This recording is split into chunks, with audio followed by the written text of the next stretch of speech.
अब शुरू होने जा रहा है देश का सबसे बड़ा मुकदमा, आपकी अदालत, रजत शर्मा के साथ।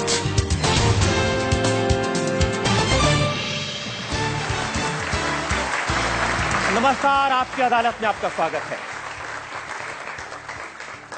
आपकी अदालत में आज पेश करेंगे एक ऐसी शख्सियत को जो आजकल देश के हर बड़े नेता के निशाने पर है। सोनिया गांधी, राहुल गांधी, शरद पवार, मुलायम सिंह यादव, आप जिस भी नेता का नाम ले लीजिए, उनके निशाने पर ये एक ही नेता है। और वो नेता आज होंगे आपके निशाने पर, देश की जनता के निशाने पर। Please welcome Bharatiya Janata party के प्रधानमंत्री पद के उम्मीदवार, गुजरात के मुख्यमंत्री नरेंद्र मोदी।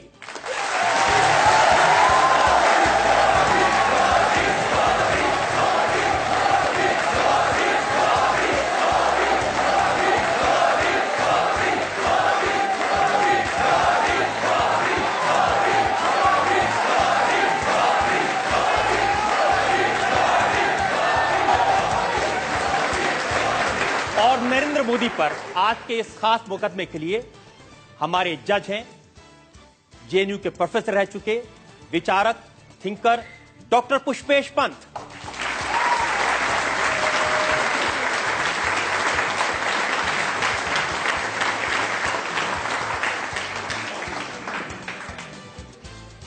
इससे पहले कि आपकी अदालत में आज का मुकदमा शुरू करें, आज के जज डॉक्टर पुष्पेश पंत की इजाजत चाहेंगे आज की कार्रवाई शुरू करने की। कार्रवाई शुरू की जाए। और इससे पहले कि इल्जामात और सवालात का सिलसिला शुरू करें, एक नजर डालेंगे उस बैकग्राउंड पर, पृष्ठभूमि पर, जिसमें आज का यह खास मुकदमा चलाया जा रहा है भारतीय जनता पार्टी के प्रधानमंत्री पद के उम्मीदवार नरेंद्र मोदी पर।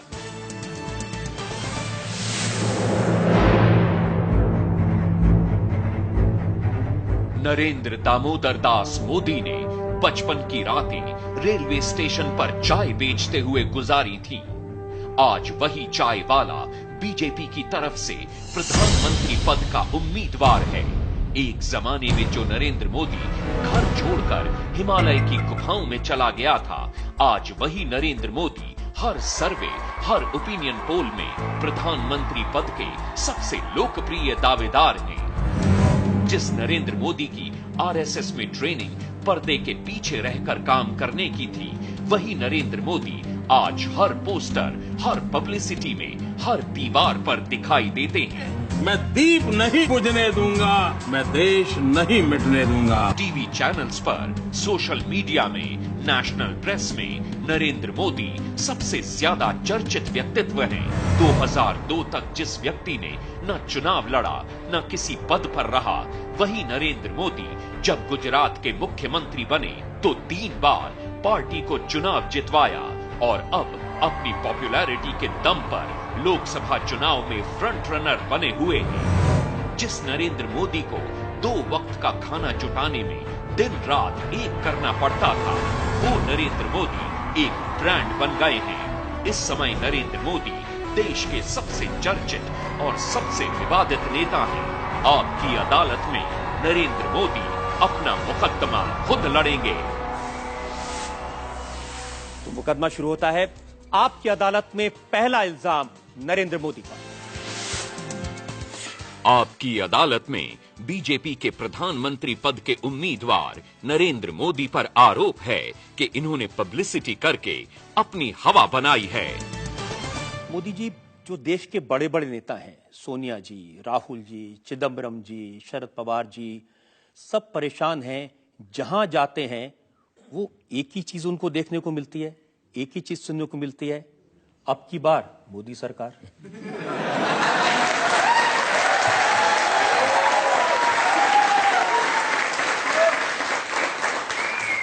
अगर ऐसे शब्दों से किसी को चिंता होती है तो शायद वो छोटेपन की निशानी है, बड़ेपन की निशानी नहीं है। अब मैं आपको बताता हूं सोनिया जी ने क्या कहा। उन्होंने कहा कि देश के कोने कोने में इश्तहारों का जाल बिछाकर एक आदमी को हर मर्ज की दवा और देश के लिए चमत्कारी नेता बनाकर पेश किया जा रहा है। आजकल दिल्ली पर ब्लैक मैजिक वालों का कब्जा है। ब्लैक मैजिक हुआ है, सब गायब हो गया है। सब गायब।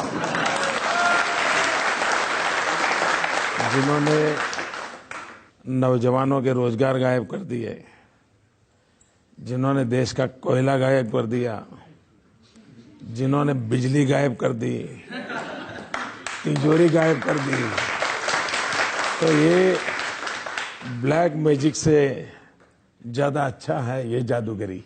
देखिए, उनका कहना है कि नरेंद्र मोदी ऐसा माहौल बना रहे हैं कि इनसे बड़ा देशभक्त कोई है ही नहीं। देशभक्ति के नकली नारे लगाकर कुर्सी हासिल करना चाहते हैं। इस देश के 125 करोड़ देशवासी देशभक्त हैं।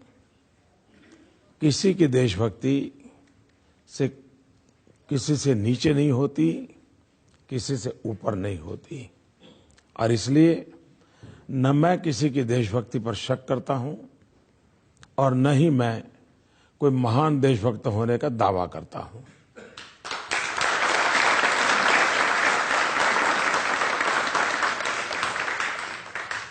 राहुल गांधी का कहना है कि बीजेपी कहती है देश को एक चौकीदार चाहिए। मैं कहता हूं देश को करोड़ों चौकीदार चाहिए। एक चौकीदार से क्या होगा? अच्छा है कि मेरे भाषण वो ध्यान से सुनते हैं।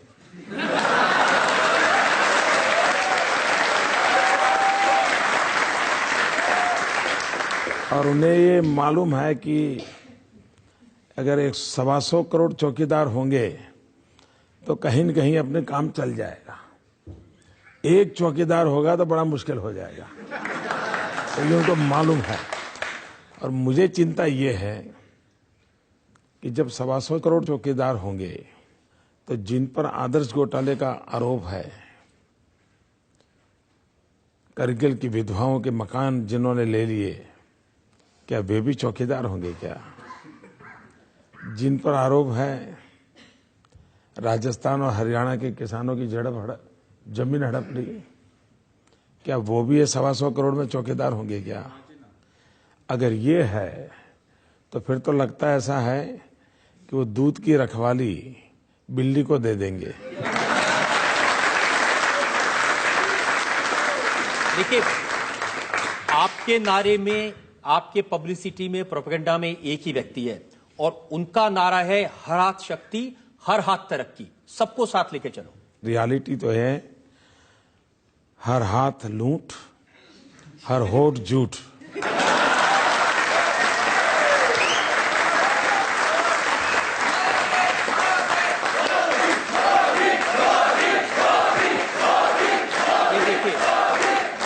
जैसे यहां लोग मोदी मोदी कर रहे हैं हर जगह। अब नीतीश जी का मैंने भाषण सुन रहा था, वो कह रहे थे ये सब प्रचार है। टीवी खोलिए मोदी, रेडियो खोलिए मोदी सरकार, एफएम बैंड चलाइए इस बार मोदी सरकार, समाचार पत्र देखिए मोदी। वो कह रहे हैं कि ये मोदी ने अपनी हवा क्रिएट कर दी है, कोई लहर नहीं है। ये सिर्फ अपने आप ही कहते हैं, कोई नहीं कहता। एक तो मैं खुद कभी कहता नहीं हूं।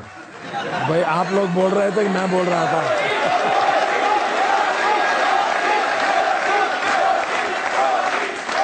आपको किसी ने सिखाया है?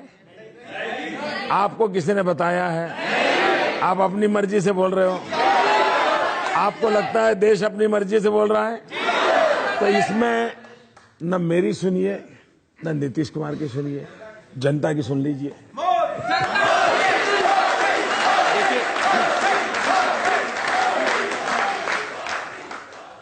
ये जो जनता के मोबाइल फोन है, जो मेरा भी मोबाइल फोन है, इसके ऊपर मैसेज आते हैं। और मैसेज क्या आते हैं ये मैं आपको सुनाता हूं, कैसे हवा बनती है। मैसेज आया, ट्विंकल ट्विंकल लिटिल स्टार, अब की बार मोदी सरकार।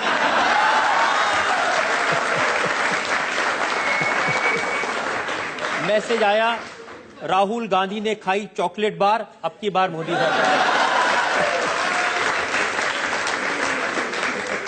फिर मैसेज आया, पराठों के साथ खाओ अचार, अब की बार मोदी सरकार।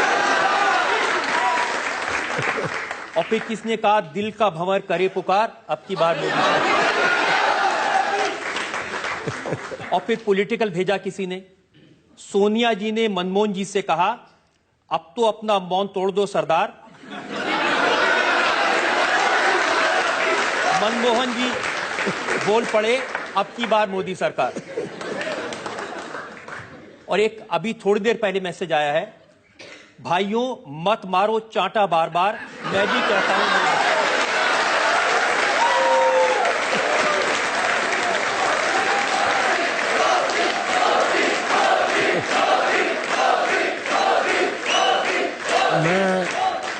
मैं देश की ये जो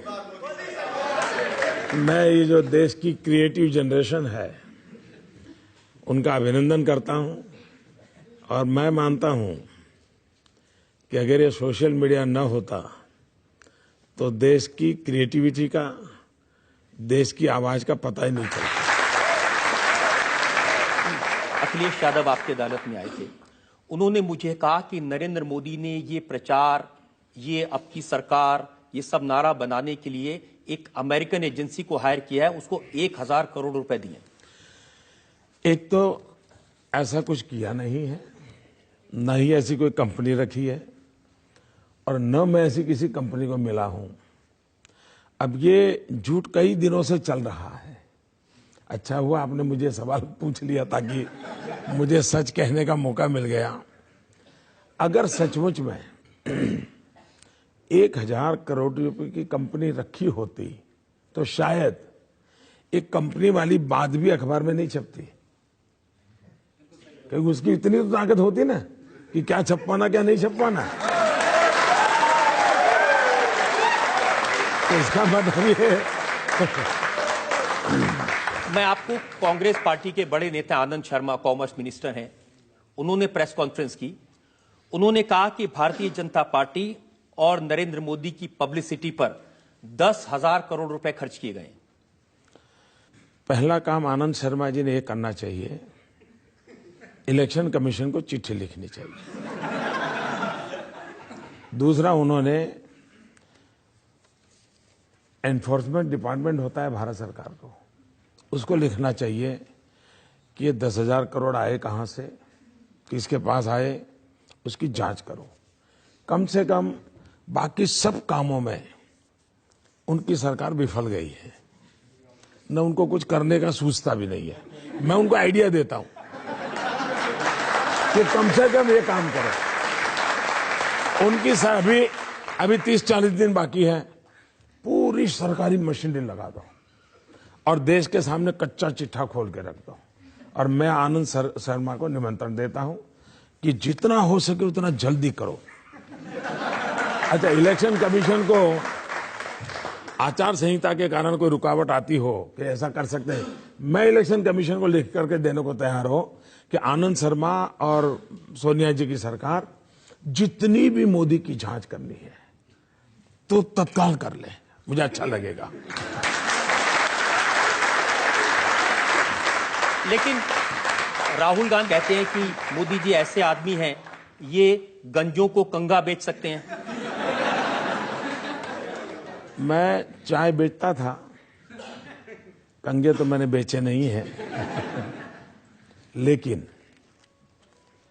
मैं ये कर सकता हूं, ये इन तक पहुंच गया, ये तो मेरी सफलता है। ये मेरी सफलता है। देखिए, ये तो सच है कि 2009 में, जिसका जिक्र राहुल गांधी अपनी पब्लिक मीटिंग्स पे करते हैं, एक गुब्बारा भरा था इंडिया शाइनिंग का, बहुत हवा भर के उड़ाया, वो फूट गया।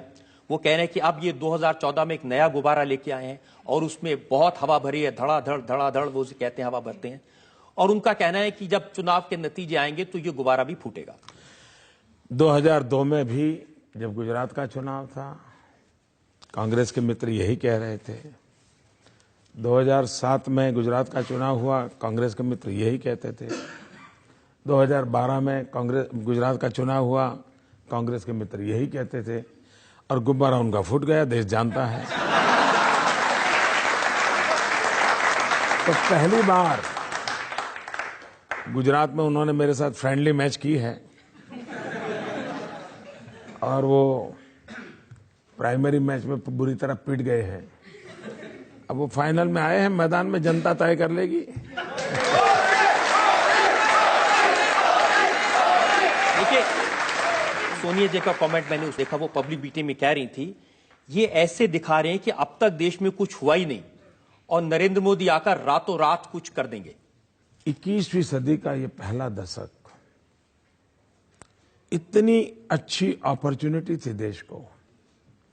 अटल बिहारी वाजपेयी जी ने जहां छोड़ा था, पूरे विश्व को लगने लगा था कि अब हिंदुस्तान टेक ऑफ करेगा, देश आगे बढ़ेगा। ग्लोबलाइजेशन के इस युग में हिंदुस्तान एक ताकत के साथ खड़ा होगा, लेकिन अचानक टेक ऑफ करना छोड़ दीजिए, हम रनवे पर ही कोलैप्स कर गए और इसके कारण देश को गंभीर नुकसान हुआ है। और उस संदर्भ में हम कहते हैं कि जितनी संभावनाएं पड़ी थी, आप मुझे बताइए, आपने ऐसा कोई देश देखा है कि गेहूं विदेश भेजे और चपाती बाहर से मंगवाए? ऐसा कोई देखा है? हम आयरन और विदेश भेजते हैं और स्टील बाहर से मंगवाते हैं। अब इसको क्या कहेंगे? यह देश जिसके पास 20,000 मेगावाट बिजली के कारखाने बंद पड़े हैं, दूसरी तरफ कोयला की खदानें बंद पड़ी हैं। खदानें बंद क्यों पड़ी हैं? तो फाइल खो गई है। सुप्रीम कोर्ट में जाकर के दिल्ली सरकार कहती है फाइल खो गई है। अब मुझे लगता है उनके लिए फाइल खो गई है, देश के लिए लाइफ खो गई है। और इसके कारण अगर वो कोयला होता तो 20,000 मेगावाट बिजली के कारखाने चलते, बिजली मिलती तो छोटे मोटे उद्योग चलते, छोटे मोटे अगर उद्योग चलते तो नौजवानों को रोजगार मिलता, देश का जीडीपी आज जो गिर गया है वो नहीं गिरता। ये जब सारी बातें हम उठाते हैं तो उनके मन में सवाल उठा है। और देखिए, उनको प्रॉब्लम ये नहीं है कि उन्होंने काम किया कि नहीं किया, उनका प्रॉब्लम ये है कि हम 4-4 पीढ़ी से देश चलाते हैं, 60 साल से इस देश पर हमारा कब्जा है, और एक चाय वाला हमें ललकारता है, ये उनको सहन नहीं हो रहा है। ये लोकतंत्र है, छोटे से छोटा बच्चा भी शासक को सवाल पूछ सकता है। इनको सवाल सुनने की आदत नहीं है। परेशानी इस बात की है, परेशानी इस बात की है कि ये चाय वाला प्रधानमंत्री बनने की कोशिश कर रहा है। पहली बात है,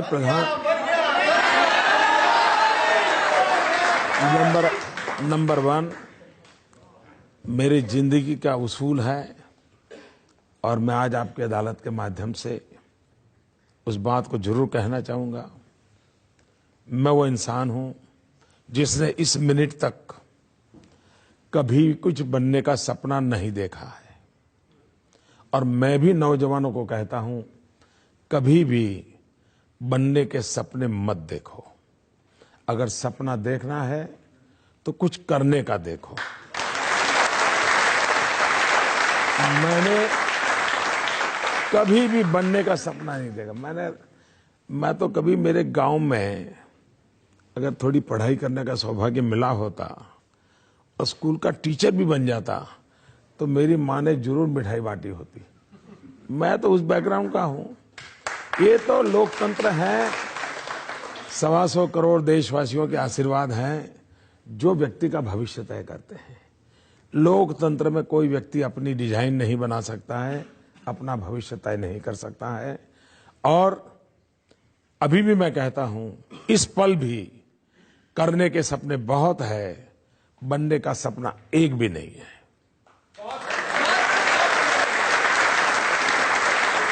मैं आपकी इस बात से बिल्कुल सहमत हूं कि देश की जनता तय करती है कौन प्रधानमंत्री बनेगा, कौन चुनाव भी जीतेगा, और ये चुनाव के बाद जरूर तय भी हो जाएगा। लेकिन मेरे पास इल्जामात की बहुत लंबी फहरिस्त है। एक ब्रेक के लिए रुकेंगे और ब्रेक के बाद आपकी अदालत में नरेंद्र मोदी पर जनता के इल्जामात और सवालात का एक आजम खां का जो आज का बयान है वो आपको बताता हूं। उन्होंने कहा कि एक कुत्ते का बच्चा मोटर के पहिए के नीचे आ जाए तो गम जरूर होता है, कुत्ते के बच्चे के बड़े भाई नरेंद्र मोदी जी, हमें तुम्हारा गम नहीं चाहिए। Thank you very much. क्योंकि शायद वफादारी में कुत्ते से बढ़कर के कोई होता नहीं।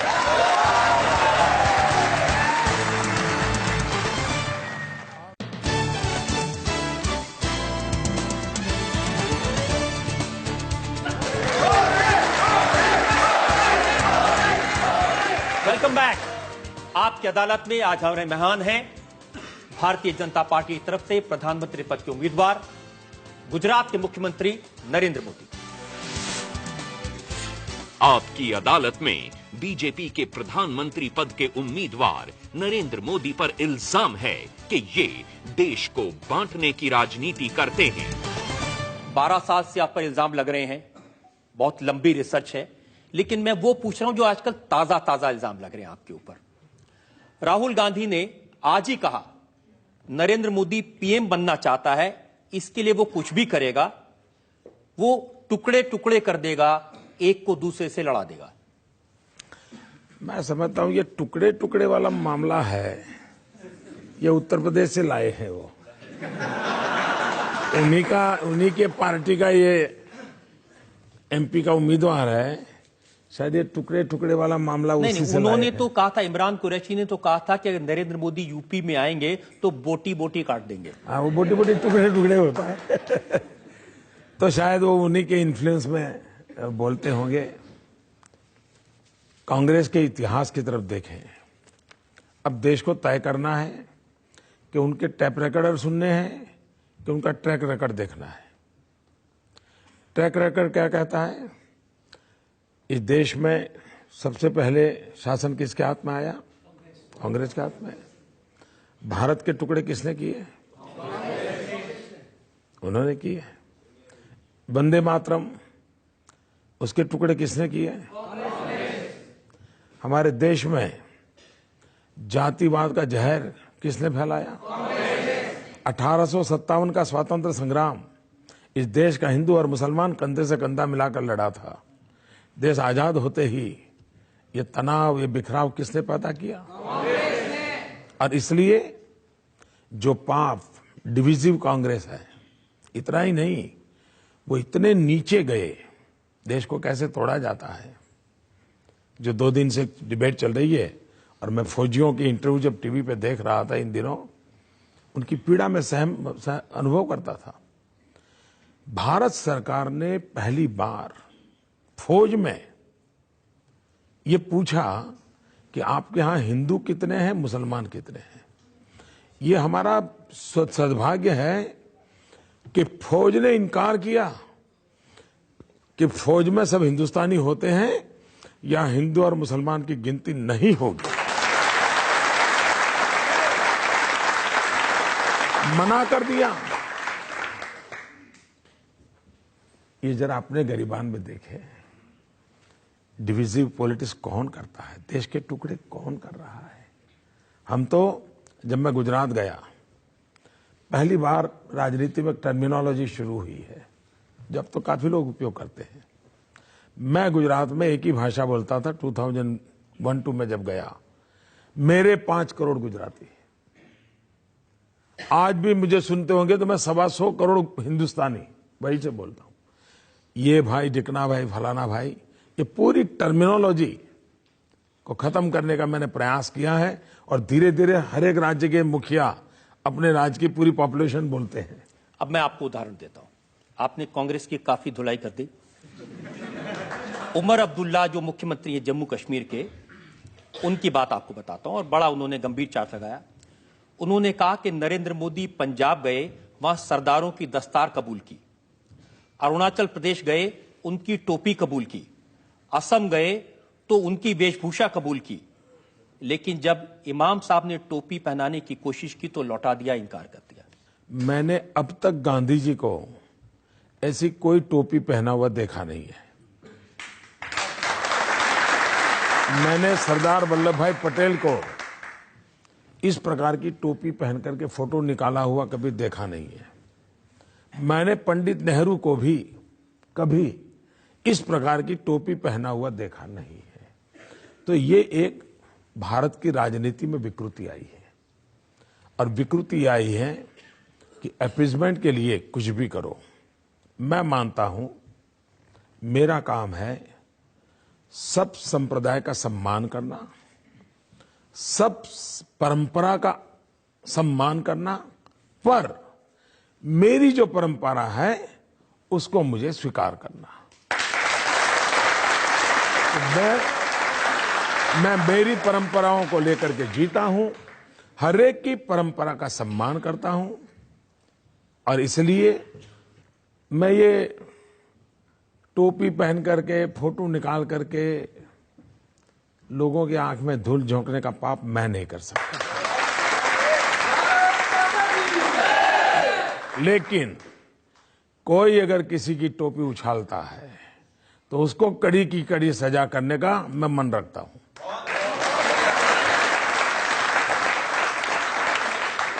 वो टोपी किसी भी संप्रदाय की क्यों न हो, वो पगड़ी किसी परंपरा की क्यों न हो, उसको अगर कोई उछालता है तो उछालने वाले पर कड़ी से कड़ी सजा हो, ये जिम्मा शासन में बैठे हुए व्यक्ति का होता है और उसमें मैं प्रतिबद्ध हूं।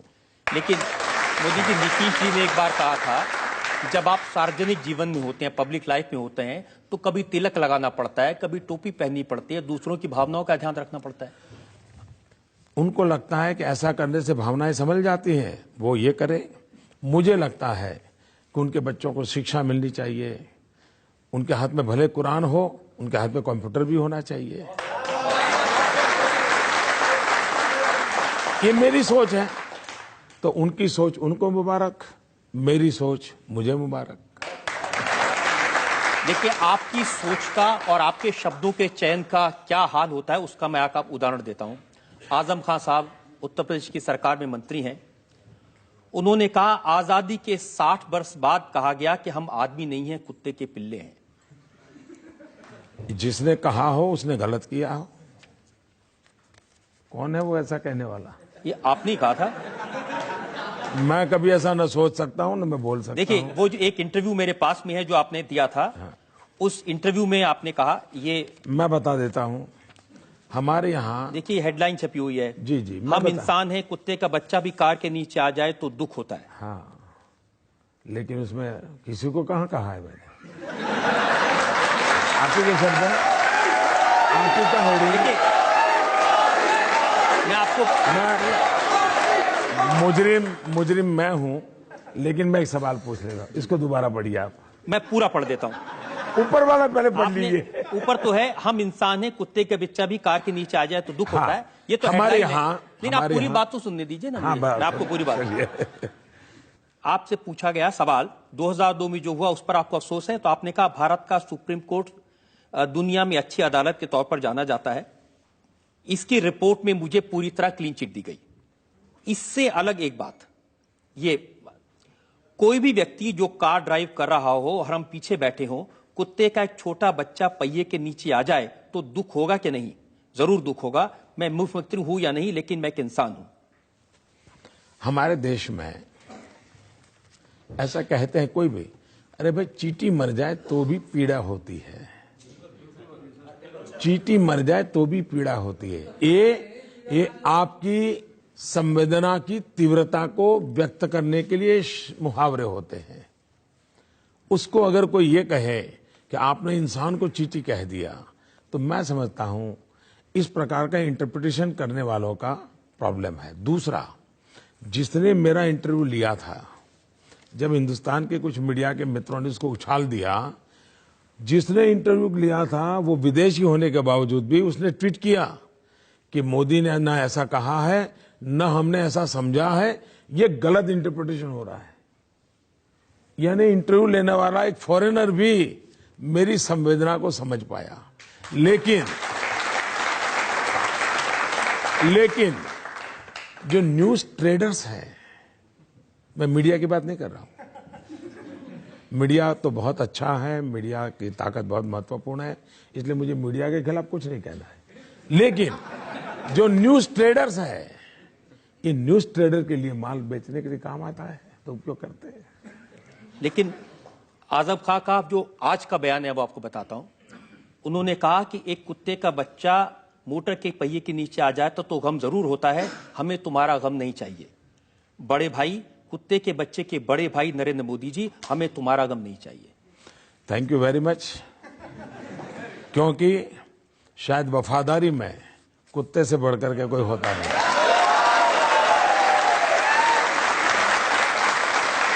और मुझे गर्व है, मुझे इस बात का गर्व है कि मुझ में इस वफादारी के गुण किसी ने देखे हैं जो मेरे देश के काम आएंगे।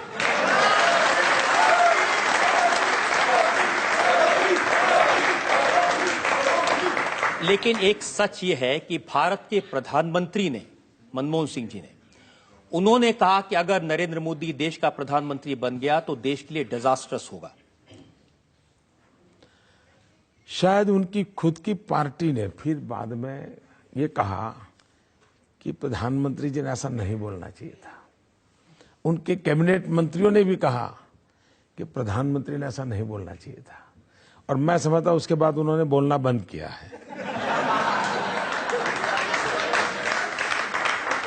उन्होंने तो लोगों को याद दिलाया था कि अहमदाबाद की सड़कों पर कत्लेआम हुआ जिस आदमी के राज में, उसका अगर प्रधानमंत्री पद मिल गया तो देश के लिए नुकसान हो जाएगा। उनको ये भी याद रहना चाहिए था कि 2002 के सितंबर में अक्षरधाम पर हमला हुआ, मंदिर के अंदर दशकों लोग मारे गए, लेकिन गुजरात पूर्ण शांत रहा।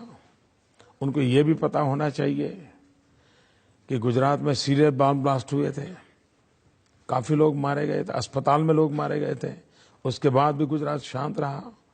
जहां गुजरात में क्रिकेट की मैच पर दंगे होते थे, जहां गुजरात में पतंग चगाने में दंगे होते थे, वो गुजरात आज 12 साल हो गया कर्फ्यू किस चीज को कहते हैं वहां के बच्चों को मालूम नहीं है। ये शांति, और आज गुजरात ने जो विकास किया है, प्रगति की है, उसका मूल कारण है गुजरात की शांति, गुजरात की एकता, गुजरात का भाईचारा, गुजरात की सद्भावना। वही हमारी सबसे बड़ी पूंजी है जिसके आधार पर गुजरात आगे बढ़ा है।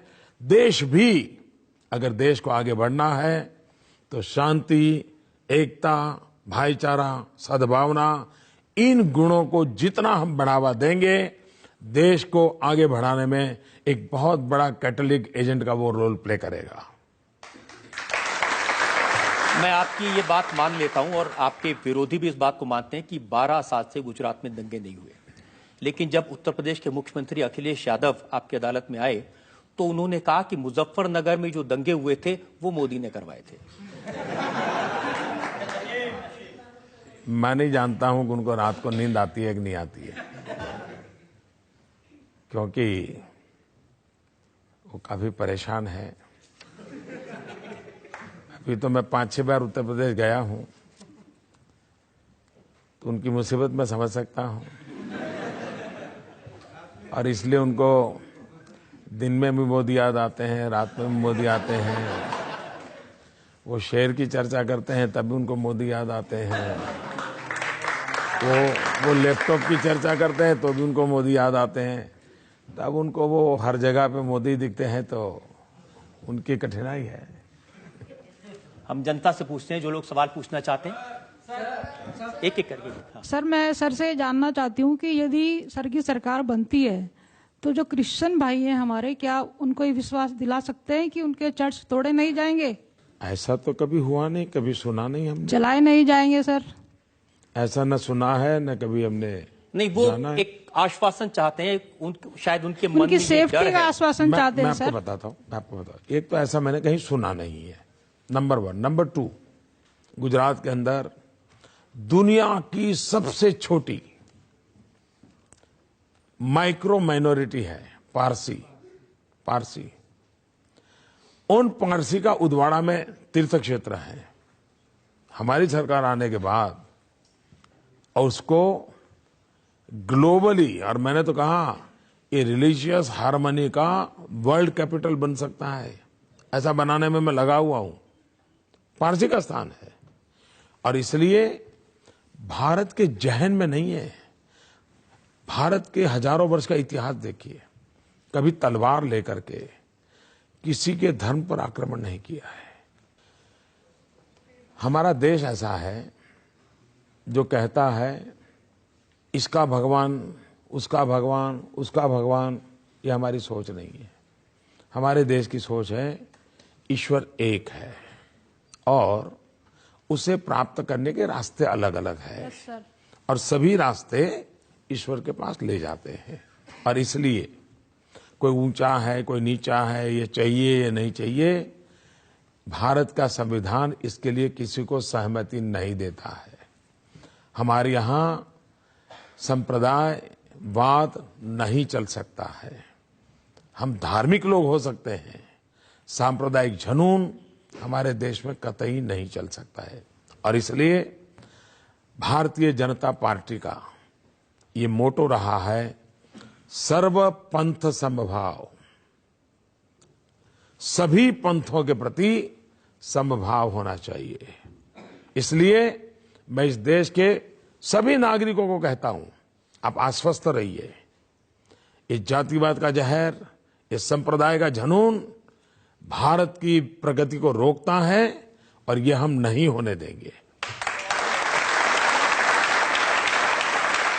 मोदी जी, आपने क्रिश्चियंस को, पारसियों को भरोसा दिलाया, क्या देश के मुसलमानों को भी ऐसा ही भरोसा दिला सकते हैं? इस देश का कोई भी व्यक्ति, भारत मां का कोई भी लाल, उसको वो सारे अधिकार हैं जो नरेंद्र मोदी को है। किसी को आपसे डरने की जरूरत नहीं है? कुछ लोगों को तो डरना पड़ेगा। देश को लूटने वाले, उनको डरना पड़ेगा। अन्याय करने वालों को डरना पड़ेगा। और मैं ये बात कहने से डरता नहीं हूं।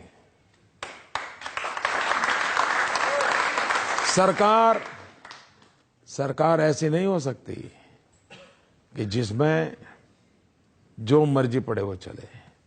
कानून का राज होना चाहिए, लोगों को सुरक्षा का एहसास होना चाहिए, लोगों को अपने जीवन जीने का भरोसा होना चाहिए। ये नहीं है, यही तो मुसीबत है। और नहीं है उसका कारण है न कानून का डर है, न व्यवस्था का डर है, न अफसर का डर है। आपको घर में भी कुछ तो डिसिप्लिन रखनी पड़ती है, और डिसिप्लिन रखना गुनाह है तो भारत की भलाई के लिए वो गुनाह भी मुझे मंजूर है। एक और ब्रेक के लिए मुझे रुकना है, और ब्रेक के बाद आपकी अदालत में नरेंद्र मोदी पर इल्जाम और सवाल आपका। सबसे ज्यादा पावर में कौन रहा? सबसे ज्यादा जहर किसने चखा? सबसे ज्यादा जहर किसके पेट में है? तो जहर सबसे ज्यादा कौन उगलेगा? अब बताइए मैं क्या करूं?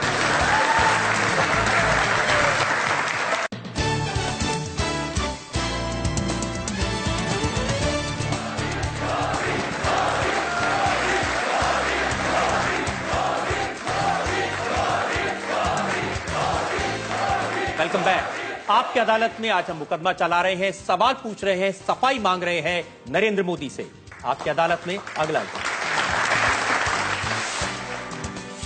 आपकी अदालत में बीजेपी के प्रधानमंत्री पद के उम्मीदवार नरेंद्र मोदी पर आरोप है कि इनके गुजरात के विकास के दावे झूठे हैं। मोदी जी, बहुत चर्चा आजकल गुजरात के विकास की हो रही है। मुलायम सिंह यादव ने यह कहा कि वो नरेंद्र मोदी से जानना चाहते हैं कि यूपी की तरह क्या गुजरात में भी मुफ्त सिंचाई है, मुफ्त दवाई है, मुफ्त पढ़ाई है? ये उन्होंने आगे भी पूछना चाहिए था।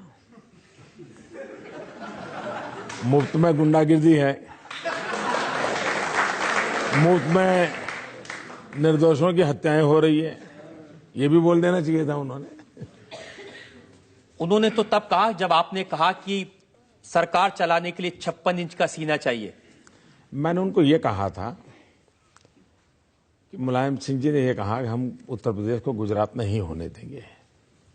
तो मैंने उनको कहा कि नेताजी,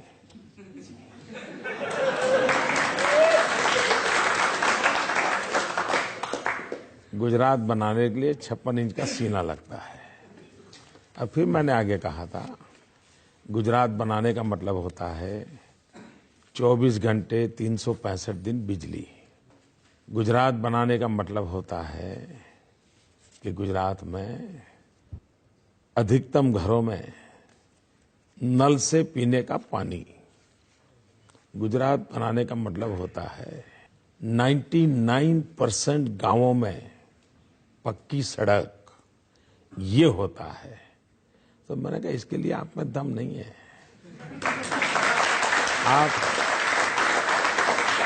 आप जातिवाद की राजनीति करते रहो, उससे आगे आप निकल नहीं। लेकिन राहुल गांधी तो कहते हैं ये जो कुछ आपने इमेज बनाई है गुजरात की, बिजली की, पानी की, रोजगार की, ये सारी मार्केटिंग करके बनाई है।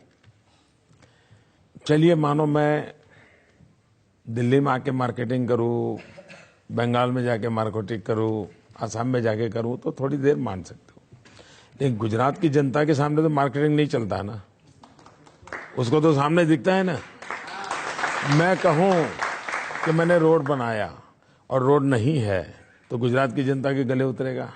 नहीं उतरेगा ना। मैं कहूं कि मैंने खेती में काम किया तो गुजरात की जनता को नहीं, झूठ बोल रहा है मोदी। अगर ऐसा होता तो मोदी 2002 में न जीतता, 2005 में नहीं जीतता, 2007 में नहीं जीता, 2004 के पार्लियामेंट में गुजरात में नहीं जीते, 2009 के पार्लियामेंट में नहीं जीते। एक भी चुनाव हम हारते ही नहीं है। और डेवलपमेंट के मुद्दे पर चुनाव लड़ने की हिम्मत अकेली गुजरात में हुई है। आज देश में अभी भी हम लोकसभा का चुनाव डेवलपमेंट के मुद्दे पर लड़ रहे हैं, लेकिन बाकी सारे लोग भाग रहे हैं, डेवलपमेंट के मुद्दे पर आने को तैयार नहीं। उनकी हिम्मत नहीं है, क्योंकि उनको लगता है कि ये जिम्मा है जो जवाब देना पड़ता है। देखिए, मैं 2001 में जब गुजरात गया तो लोग मुझे मिलने आए। मैं बहुत सालों के बाद गुजरात गया था। मेरा तो कोई इस क्षेत्र से लेना देना नहीं था। मुख्यमंत्री बनने से पहले मुख्यमंत्री का चैम्बर भी नहीं देखा था, एमएलए भी नहीं बना था, स्कूल के टीचर का भी चुनाव नहीं लड़ा था। तो मेरा तो मैं नया नया था, सीख रहा था। लोग मुझे मिलने आते थे, बोले मोदी जी कुछ करो या ना करो, कम से कम शाम को खाना खाते समय बिजली मिले, इतना तो करो। मतलब उस समय गुजरात में शाम को भी भोजन के समय बिजली नहीं मिलती थी। आज 24 घंटे 365 दिन बिजली मिलती है। ये बात मार्केटिंग से नहीं होती है जी। उसके घर में स्विच ऑन करे और जब बल्ब जलता है तो फिर उसको लगता है हाँ यार मोदी सही बोल रहा है। लेकिन ये भी तो सच है कि गुजरात के प्रमोशन के लिए, मार्केटिंग के लिए आप अमिताभ बच्चन को ले आए। ये बात सही है। वो अमिताभ बच्चन जो कांग्रेस के साथ जुड़े थे, वो अमिताभ बच्चन जो समाजवादी पार्टी के साथ जुड़े थे। देखिए, मोदी में औरों में फर्क क्या है? फर्क यही है, वो मुलायम सिंह के बहुत निकट रहे, उत्तर प्रदेश के रहे, उत्तर प्रदेश के प्रति उनका प्रेम भी है। लेकिन मुलायम सिंह जी ने उनसे क्या काम लिया? उन्होंने काम लिया यूपी है दम, जुल्म है कम, ये किया। हाँ, तो उनकी गाड़ी चली नहीं। अमिताभ बच्चन का उपयोग क्या करना चाहिए, इसके लिए समझ चाहिए। मैंने क्या उपयोग किया? मैंने उनको गुजरात की बात बता, वो गुजरात सरकार की बात नहीं बताते, वो कच्छ के रेगिस्तान की बात बताते हैं, हैंडीक्राफ्ट की बात बताते हैं, वहां की जीवन शैली की बात बताते हैं। और ये सोच अगर मेरे पास है तो यही तो मेरा काम है कि अमिताभ बच्चन जी से भी, वरना मैं भी उनके बगल में तस्वीर निकलवा करके राजनीति कर लेता, लेकिन मैं वो नहीं करता हूं। मेरे गुजरात की भलाई के लिए अमिताभ बच्चन जी का जो उपयोग हो सकता है वो करना चाहिए। और अब तक पिछले 5-6 साल से मेरे साथ काम कर रहे हैं, कभी भी न उनकी तरफ से पॉलिटिकल बयान गुजरात का आया होगा, न मेरी तरफ से कभी उनका नाम पॉलिटिकल बयान में आया होगा। ये बिल्कुल संयम हमने बरता है। और दूसरी बात, मैं सार्वजनिक रूप से कहना चाहूंगा, जब ये मैंने उनके सामने प्रपोजल रखी कि मुझे गुजरात का टूरिज्म प्रमोट करना है, आप मेरी मदद कीजिए, उन्होंने कहा मोदी जी मेरी आवाज, मेरा चेहरा मैं आपको देता हूं, आप उपयोग कीजिए। फिर मेरे हमारे अफसरों ने उनसे बातचीत शुरू करी। उन्होंने कहा नहीं, मैंने मोदी जी को वादा किया मैं एक नया पैसा नहीं लूंगा। और आप जानते हैं एक नया पैसा लेते नहीं जी। गुजरात के टूरिज्म का काम जो अमिताभ जी कर रहे हैं, एक नया पैसा उन्होंने लिया नहीं है। और मैं इसके लिए उनका बहुत बहुत अभिनंदन करता हूं।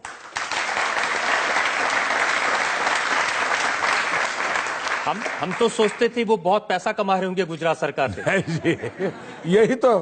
यही तो मैं, देखिए मैं पक्का अहमदाबादी हूं।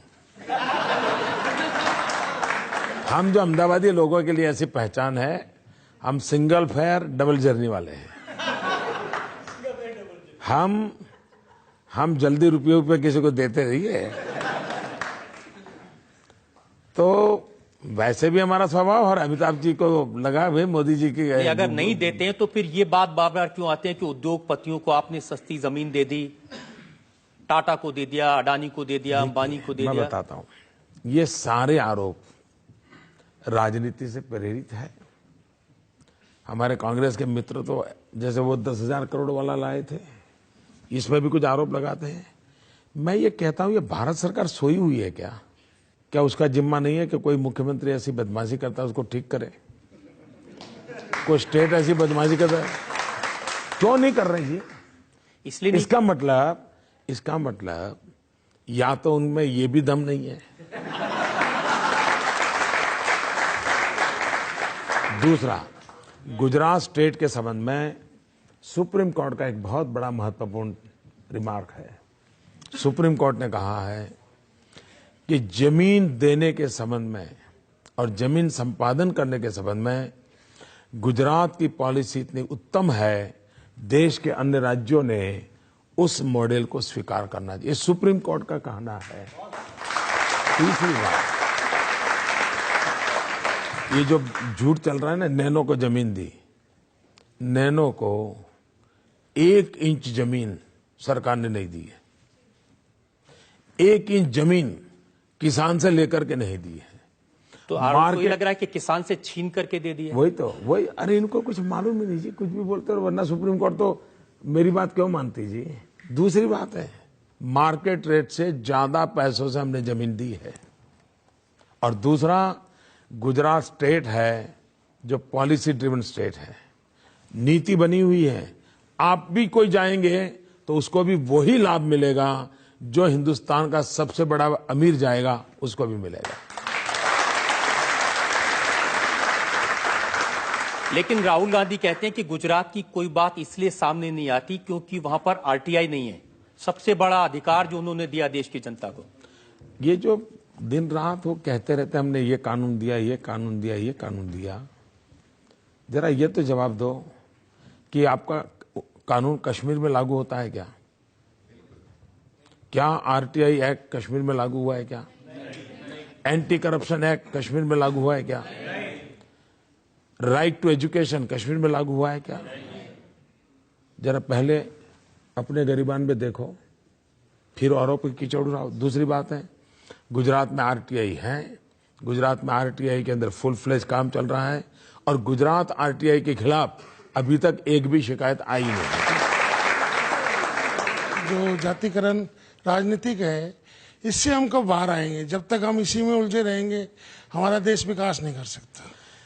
जातिवाद का जहर ये समाज को तोड़ता है।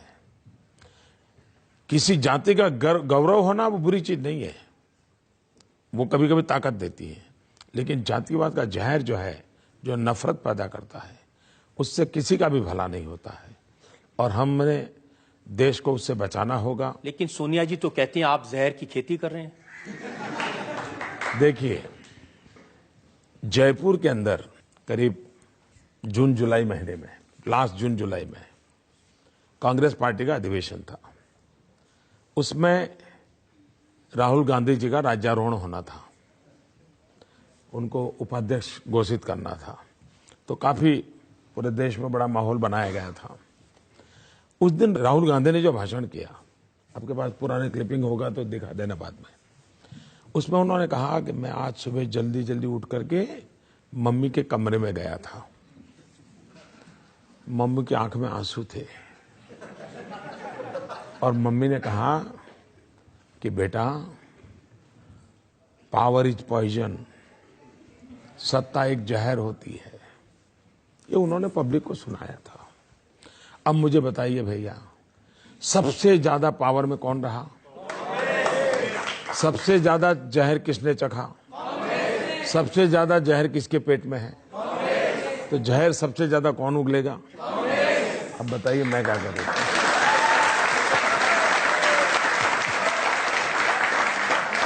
देखिए, सच ये है कि अगर आज के इलेक्शन कैंपेन को देखते हैं तो मौलाना मदनी ने एक बड़ी बात कही। उन्होंने कहा कि नरेंद्र मोदी का नाम लेकर के मुसलमानों को डराया जा रहा है। आप एकता की बात कर रहे हैं, लेकिन आपके नाम से देश टूट सकता है। मेरे नाम से नहीं टूट सकता है। इस प्रकार के लोग जो बोल रहे हैं उनसे टूट सकता है, उन्हीं से टूट रहा है। वही तो कह रहे हैं मदनी जी, अगर ये कह रहे हैं तो मोदी तोड़ रहा है, ऐसा नहीं कह रहे। वो ये कहता है ऐसा बोलने वाले तोड़ रहे हैं, ऐसा कह रहे हैं। वो कह रहे हैं कि नरेंद्र मोदी का नाम लेकर के मुसलमानों को डराया जा सकता है। तो मोदी में ऐसा क्या है कि मुसलमान डरते हैं उससे? गुजरात में हमारा अनुभव है कि मोदी का नाम लेने से डरते नहीं है, और ज्यादा उत्साहित होते हैं, काम करने में लग जाते हैं।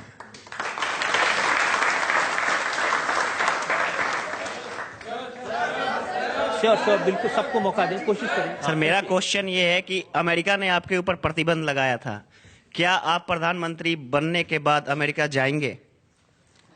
2005 में जब ये वीजा को लेकर के मेरे साथ जो कुछ भी हुआ, उस दिन मैंने प्रेस को मिला था मैं, और उस दिन मैंने स्टेटमेंट किया था।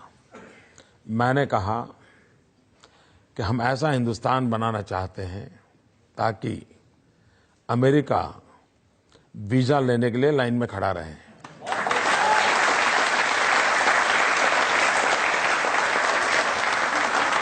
अमेरिका की एम्बेसडर नैन्सी पाल आपको एक बार मिलने आई और उनकी छुट्टी हो गई।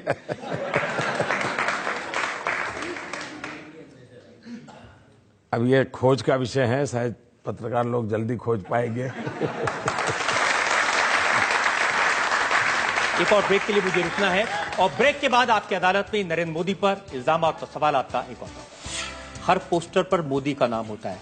ऐसा लग रहा है कि भारतीय जनता पार्टी में कोई दूसरा नेता बचा ही नहीं है। हम एक टीम है, एक बहुत बड़ी टीम है। तो पिछले 6 महीने में अडवाणी जी 3 बार क्यों रूठ गए? और जसवंत सिंह, आपने उनको टिकट नहीं दिया। मुख्तार अब्बास नकवी ने ट्वीट किया, साबिर अली पार्टी में आए हैं, अब दाऊद इब्राहिम की एंट्री होगी।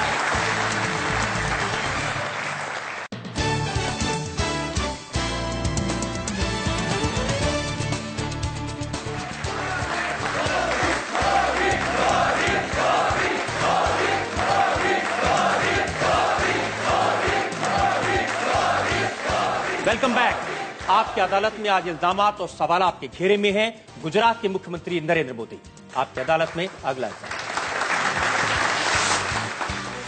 आपकी अदालत में बीजेपी के प्रधानमंत्री पद के उम्मीदवार नरेंद्र मोदी पर इल्जाम है कि ये बीजेपी पर एक छत्र राज चलाते हैं। एक छत्र राज चलता है भारतीय जनता पार्टी में। जहां जाते हैं मोदी मोदी मोदी सुनाई देता है। हर पोस्टर पर मोदी का नाम होता है। ऐसा लग रहा है कि भारतीय जनता पार्टी में कोई दूसरा नेता बचा ही नहीं है। ऐसा नहीं है।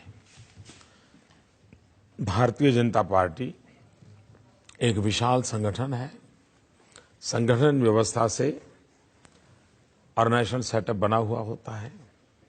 ढेर सारी गैलेक्सी ऑफ लीडर्स और एक से बढ़कर एक ऐसी बहुत बड़ी हमारी टीम है। कभी हम अटल जी के नेतृत्व में चुनाव लड़ रहे थे तो अटल जी की बात कर रहे थे, कभी अडवाणी जी के नेतृत्व में चुनाव लड़ रहे थे, अडवाणी जी बात कर रहे थे। फिलहाल मुझे ये काम मिला है, पार्टी ने जो तय किया है मुझे करना है, क्योंकि आखिर मैं कार्यकर्ता हूं, तो कार्यकर्ता के नाते जो कुछ भी हो रहा है उसमें अगर मुझे जो कुछ भी योगदान देना होता है तो देता हूं। हम एक टीम है, एक बहुत बड़ी टीम है, और टीम के रूप में काम करते हैं। अगर टीम के रूप में काम कर रहे हैं तो पिछले 6 महीने में अडवाणी जी 3 बार क्यों रूठ गए? मैं नहीं मानता हूं कि वो रीठे हैं। और वो देखिए, मैं आपको 3 उदाहरण बताता हूं। जब नरेंद्र मोदी को चुनाव प्रचार समिति का कन्वीनर बनाया गया गोवा में, आडवाणी जी रूठे, उनको सब लोग मनाने गए उनके घर पे। जब नरेंद्र मोदी को प्रधानमंत्री पद का उम्मीदवार डिक्लेयर किया गया तब वो मीटिंग में गए, फिर उनको मनाने गए। और अभी लोकसभा की टिकट जब डिसाइड हो रही थी, वो भोपाल से लड़ना चाहते थे, पार्टी अहमदाबाद से लड़ना चाहती थी। इन तीनों विषयों की क्लैरिफिकेशन आडवाणी जी की तरफ से भी आया है, पार्टी तरफ से आया है, और ये सारी काल्पनिक कथाएं रही है। क्योंकि जिस दिन गोवा में तय हुआ उसी दिन फोन पे मुझे उन्होंने आशीर्वाद दिए। उनका स्वास्थ्य ठीक नहीं था और इसलिए वो गोवा आ नहीं पाए थे, लेकिन अब वो मसाला बन गया न्यूज के लिए तो चल पड़ा। और जसवंत सिंह जी ने अभी अभी मेरी एक किताब मोदी तो नाम की किसी ने एक मेरे चीजें छपी है, उसकी प्रस्तावना लिखी है जसवंत सिंह जी ने अभी अभी। और आपने उनको टिकट नहीं दिया? ऐसा है, टिकट मैं नहीं देता हूं। स्टेट इलेक्शन कमेटी अपना रिकमेंडेशन भेजती है, सेंट्रल इलेक्शन कमेटी करती है। और उनके बेटे को अभी अभी असेंबली में चुनाव लड़वाया, जिताया है। जसवंत सिंह जी के बेटे उसी बार में लोकसभा क्षेत्र से एमएलए है। तो ऐसा नहीं है कि कोई उनके प्रति कोई नकारात्मक भाव था, लेकिन ये बात सही है। आखिरकार देखिए, भाजपा में लाखों कार्यकर्ता है, अब टिकट तो 500 लोगों को मिलने वाला है, तो थोड़ा बहुत तो राजी नाराजी की संभावना हर जगह पे इतनी ज्यादा हो रही है कि राहुल गांधी को भी चिंता है। आज ही का मैं उनका भाषण सुन रहा था, वो कह रहे थे कि बड़े बड़े नेता आडवाणी जी हैं, जसवंत सिंह जी थे, नरेंद्र मोदी ने सबको किनारे लगा दिया।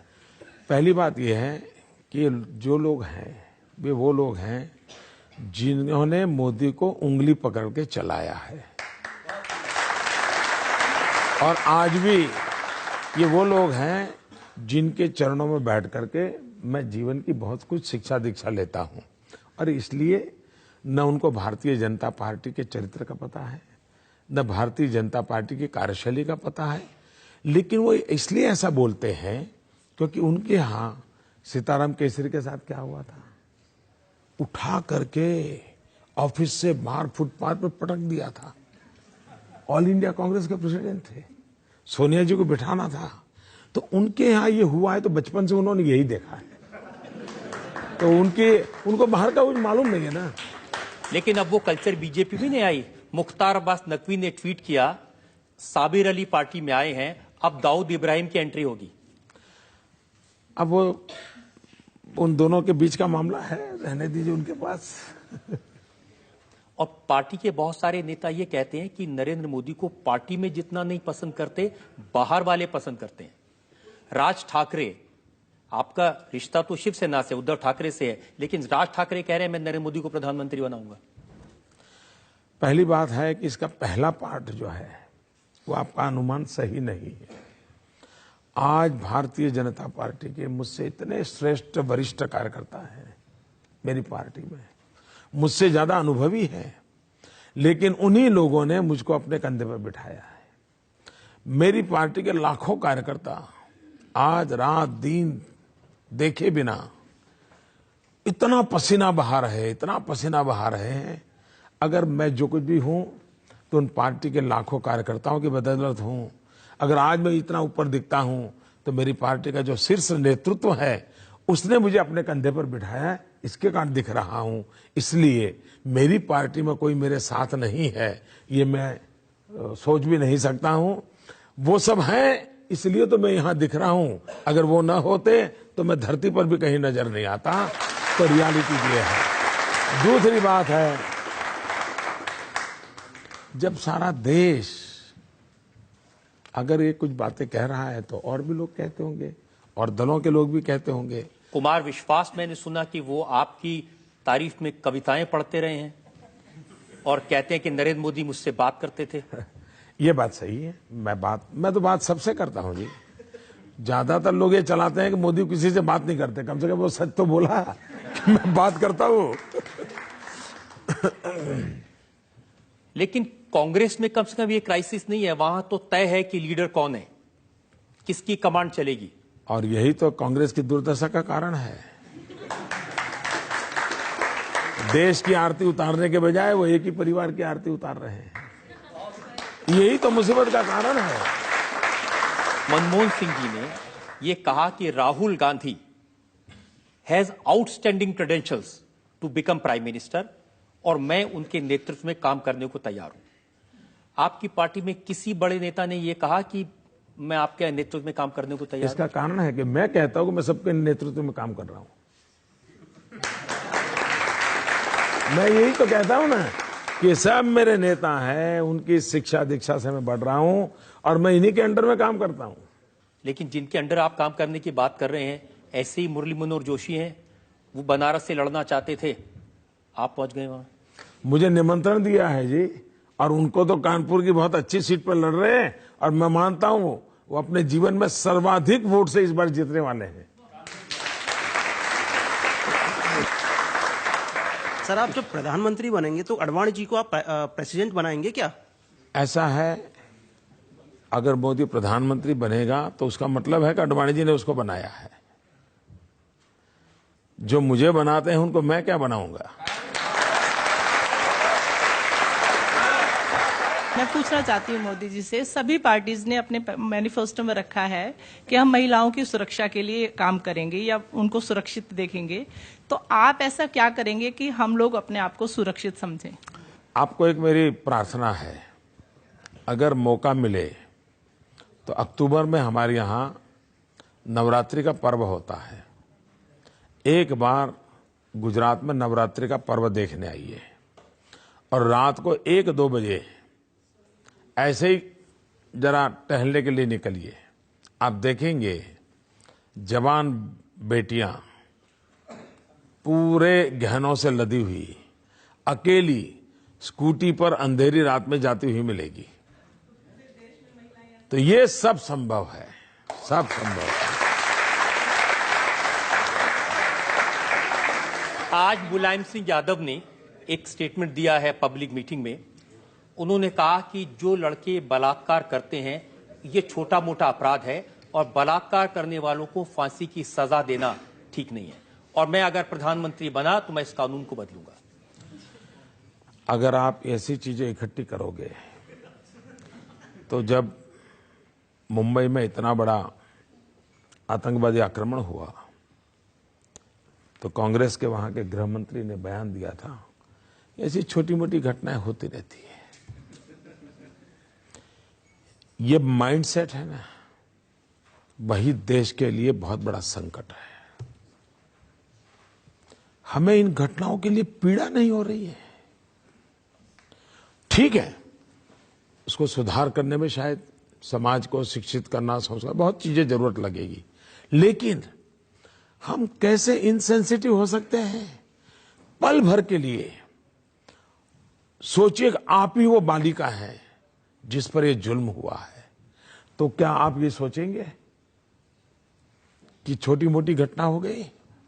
एक बार सोच लीजिए, आप खुद एक बालिका है, या ये सोच लीजिए आपकी अपनी बेटी है और उस पर जुल्म हुआ है, और तब आपका रूप देखिए, आपको क्या विचार आता है। भारत की हर बेटी हमारी अपनी बेटी है। 21वीं सदी, सुशिक्षित समाज, और ये क्या हम सुन रहे हैं? ये मन को परेशान करने वाली चीजें हैं। और उसमें भी एक गांव पर एसिड छिड़कने का काम इन नेताओं की नासमझी से होती है, तब बहुत पीड़ा होती है। मैं इसका राजनीतिक जवाब देना नहीं चाहता हूं, मुझे बहुत पीड़ा होती है। मैं कोई पॉलिटिकल स्कोर नहीं चाहता इसमें। मैं भगवान से प्रार्थना करता हूं, कम से कम ईश्वर हमें ऐसी बुद्धि न दे, ऐसी बुद्धि न दे। एक और ब्रेक के लिए रुकेंगे और ब्रेक के बाद आपकी अदालत में नरेंद्र मोदी पर जनता के इल्जामात और सवालात का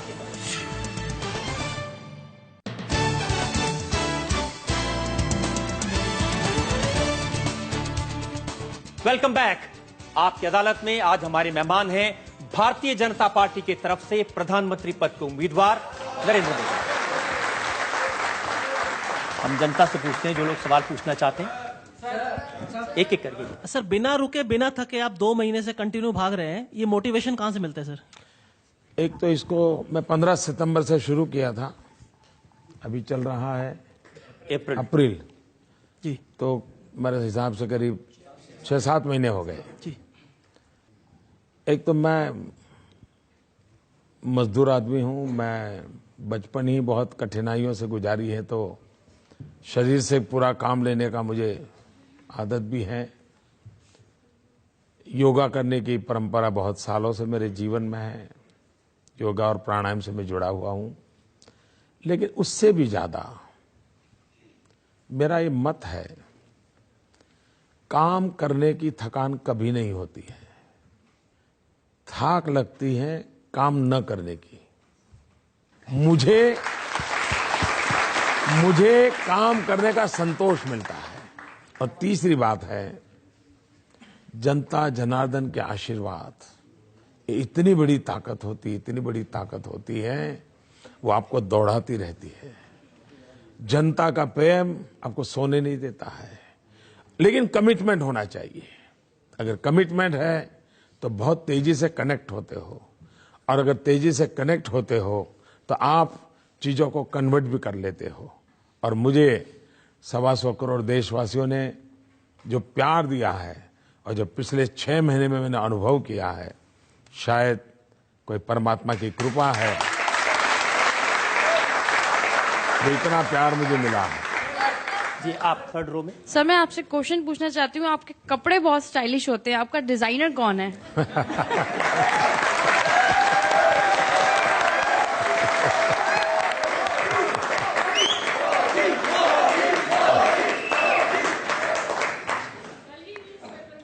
देखिए, ऐसा है कि मैं अब इस ऐसी जगह पे पहुंचा हूं तो भांति भांति की बातें होती हैं, लेकिन मैं रियलिटी बताऊं।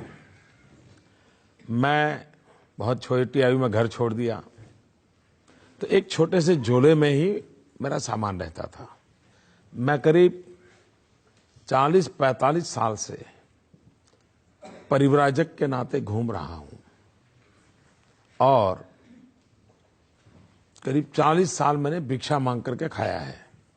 मैं लोगों के घर में भिक्षा मांग करके खाता था। अब मेरा सामान कम रहे और कपड़े खुद धोता था, तो कपड़े धोने में ज्यादा तकलीफ नहीं हो, तो मैंने क्या किया, मेरा एक कुर्ता था लंबी स्लीव वाला, तो मुझे लगा कि ये जगह ज्यादा लेता है, धोने में मेरा टाइम जाता है और बैग में, तो मैंने खुद ने काट दिया और उसमें से मेरा हाफ स्लीव बन गया। और ये कई 25-30 साल से मैं ऐसे ही कपड़े पहनता हूं। दूसरी बात है, ये बात सही है कि मुझे ढंग से रहना, साफ सुथरा रहना, थोड़ी कलर कॉम्बिनेशन की ईश्वर ने कमाल दी है, तो मैं अपने तरीके से कर रहा हूं। लेकिन चूंकि परमात्मा ने मुझे कुछ दिया है, हर चीज में मैं ठीक फिट बैठ जाता हूं।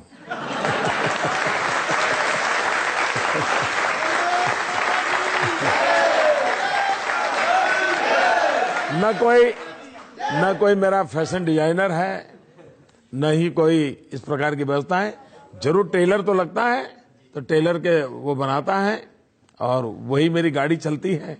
लेकिन मुझे अच्छा लगा ये सुनकर के कि मैं कुछ ढंग से रहता हूं। कोई जानता नहीं था जी आपके जीवन के बारे में, अभी थोड़े दिन पहले पता चला आप स्टेशन पर चाय बेचते थे। ये बात सही है कि मैं खुद इन चीजों को ज्यादा बताता नहीं हूं। गुजरात में लोगों को काफी पता है, गुजरात में कोई नया नहीं है। लेकिन अब जरा गुजरात के बाहर मेरी बातें बहुत हो रही, तो फिर अपने आप, और आजकल तो मीडिया इतना वाइब्रेंट है कि हमारे जेब से अगर कोई चीज गिर भी जाए तो अखबार में तस्वीर आ जाती है। तो पता चला, फिर क्या हुआ कि एक दिन मैं यहाँ दिल्ली में आया था, शायद अक्टूबर महीने में यहाँ की रैली थी। उसी दिन कांग्रेस के लोगों ने बड़ी अनाप शनाप गालियां भी दी थी, मोदी तो अमेरिका एजेंट है, टिकना है अमीरों के वगैरह वगैरह। मुझे बड़ी पीड़ा हो रही थी, मुझे लगा ये इस प्रकार की भाषा है तो एक बार मुझे कहना पड़ेगा। मैं जीवन में पहली बार यहाँ दिल्ली में ही, वहां रोहिणी में जब मेरा एक रैली हुई थी, मैंने कहा मुझे क्या ये बोल रहे हो लोग, इन्हें पता है हम कौन है।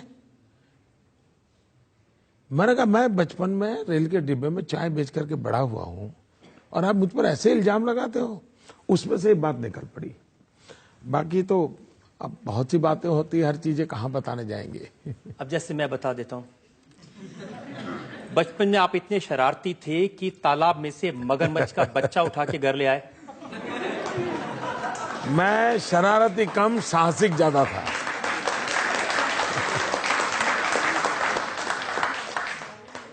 हमारी बात सही है कि थोड़ा मेरे गांव में बहुत बड़ा तालाब है और मुझे तैरने का, पानी में रहने का और कपड़े धोने जाता था तो काफी कुछ, तो एक दिन ले आया, फिर स्कूल ले गया तो हमारे टीचर वगैरह बड़े परेशान हो गए। लेकिन कुछ आश्चर्य नहीं लगता कि जो चाय बेचता था स्टेशन पे, जो घर छोड़ के भिक्षा मांग के खाना खाता था, आज वो नरेंद्र मोदी ब्रांड बन गया। उसके नाम से कॉमिक बिकते हैं, साड़ियां बिकती हैं, चिप्स बिकते हैं, हर तरह की चीज नरेंद्र मोदी के नाम से बिकती है। आश्चर्य तो है, मुझे जरूर आश्चर्य है, आपकी बात से मैं सहमत हूं, क्योंकि मेरा जो बैकग्राउंड है आज भी मेरा आप जब आश्चर्य होगा, मैं एक देश के समृद्ध राज्य का मुख्यमंत्री हूं, लेकिन मेरी मां आज भी 8 बाय 8 के कमरे में रहती है। इसलिए मेरे लिए तो आश्चर्य है ही। मेरा कोई बैकग्राउंड नहीं है, मेरे जीवन में कैसे आया मुझे बड़ा अजूबा लग रहा है कि ये कहां से हुआ है, कैसे हुआ है, पता नहीं जनता की क्या इच्छा है या नियति क्या इच्छा है, मैं खुद ही सोच नहीं सकता हूं। और मुझे भी कोई अगर देश के लोग सुनते हैं, कोई गाइड करे कि ऐसा मेरे जीवन में कैसे आया होगा, तो मैं भी समझना चाहूंगा। 2002 के घटनाओं के बाद पूरा भारतीय मीडिया, विदेशी मीडिया, यहाँ के राजनीतिक दल आपके पीछे हंटर लेके पड़ गए। आपको शक्ति कहाँ से मिली ये सब सहन करने की? बहुत कठिन था ये दौर, शक्ति आपने कहाँ से? अगर आप सत्य के सहारे जीते हैं तो फिर जुल्म सहने की बहुत बड़ी ताकत मिल जाती है। और मैं सत्य के सहारे जिया हूं, जुल्म आज भी चल रहे हैं और शायद वो कठोर तपस्या थी, उसमें से मैं तप करके निकला हूं।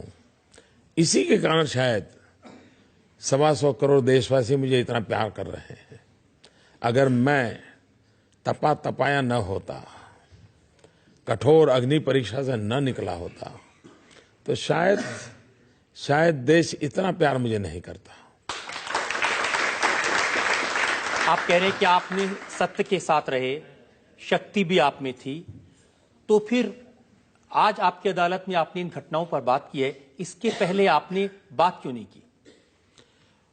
पहली बात यह है कि मुझे जब जहां भी जिसने भी पूछा, मैंने हर सवाल का जवाब दिया, हर सवाल का। लेकिन मैं अनुभव करता हूं कि कुछ लोगों को सवाल का जवाब नहीं चाहिए, उन्हें तो वो जो चाहते हैं वो ही वाक्य चाहिए। और उनकी मुसीबत यह है कि वो इतना होमवर्क करके आते नहीं है, इसलिए फिर मेरे से ज्यादा सवाल करते नहीं है। वो तो एक ही बात चाहते हैं कि नरेंद्र मोदी माफी मांग लें। मैं तो दिन रात, हर पल, हर कदम, मैं सुबह उठता हूं तो भी पृथ्वी माता की माफी मांग करके पैर रखता हूं जी। मैं कौन होता हूं? मैं तो एक बालक हूं जी, ये दिव्य सृष्टि का। मोदी जी, आज हमने आपसे हर तरह के सवाल पूछे, वो सवाल जो हमेशा लोग आपसे पूछना चाहते हैं, जनता आपसे पूछना चाहती है, और आपने हर सवाल का बड़ी बेबाकी से जवाब दिया, किसी को टालने की कोशिश नहीं की। हम एक ब्रेक के रुकेंगे और ब्रेक के बाद सुनेंगे आपकी अदालत में आज के जज डॉक्टर पुष्पेश पंत का फैसला आज के मुकदमे पर।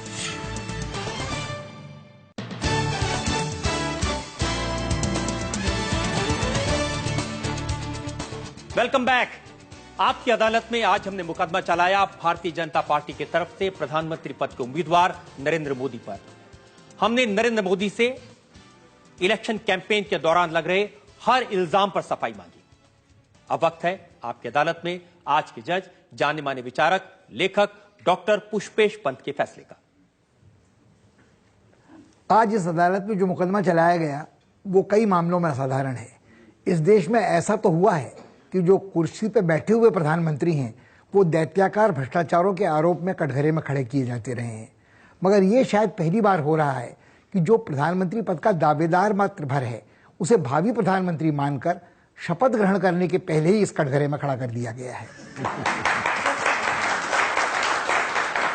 दूसरी अहम बात जो ध्यान देने लायक है और अदालत उसे रेखांकित करना चाहती है कि पिछले 12 साल से ये अभियुक्त निरंतर अदालतों के कटघरे में खड़ा किया जाता रहा है, मीडिया के कटघरे में खड़ा किया जाता रहा है और कोई भी विपक्षियों की सरकार होते हुए, जांच के सारे साधन उनके पास होते हुए 10-12 वर्षों में गुनाहगार साबित नहीं किया जा सका है।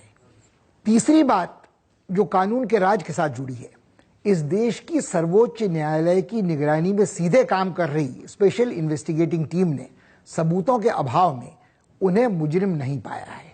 इस सब के बावजूद कानून के एक बुनियादी सिद्धांत की अवहेलना करते हुए कि बार बार एक ही मुकदमे में बरी किए जाने के बाद किसी व्यक्ति पर बार बार मुकदमा कायम नहीं किया जा सकता, ये काम आज भी जारी है। जितने आरोप इस अदालत में आज नरेंद्र मोदी पर लगाए गए, उन्होंने कटघरे में बैठे वाणी का संयम गंवाए बिना उन सभी का काफी असरदार तरीके से जवाब दिया, अपनी सफाई पेश की और अदालत सबूतों के अभाव में उन्हें अपराधी नहीं समझती। पर यह अदालत अपना कर्तव्य समझती है कि मोदी जी को सतर्क करे कि आने वाले 5 वर्षों में भी या शायद उसके बाद भी वो लगातार बार बार कटघरे में खड़े किए जाते रहेंगे, क्योंकि इस देश की 1.25 अरब जनता अपने प्रधानमंत्री से ये कड़ी पड़ताल पूछताछ करती रहेगी कि उनके सपनों को साकार करने के लिए चुनाव अभियान के दौरान जो वादे उन्होंने किए हैं उन्हें वो कैसे पूरा करते हैं।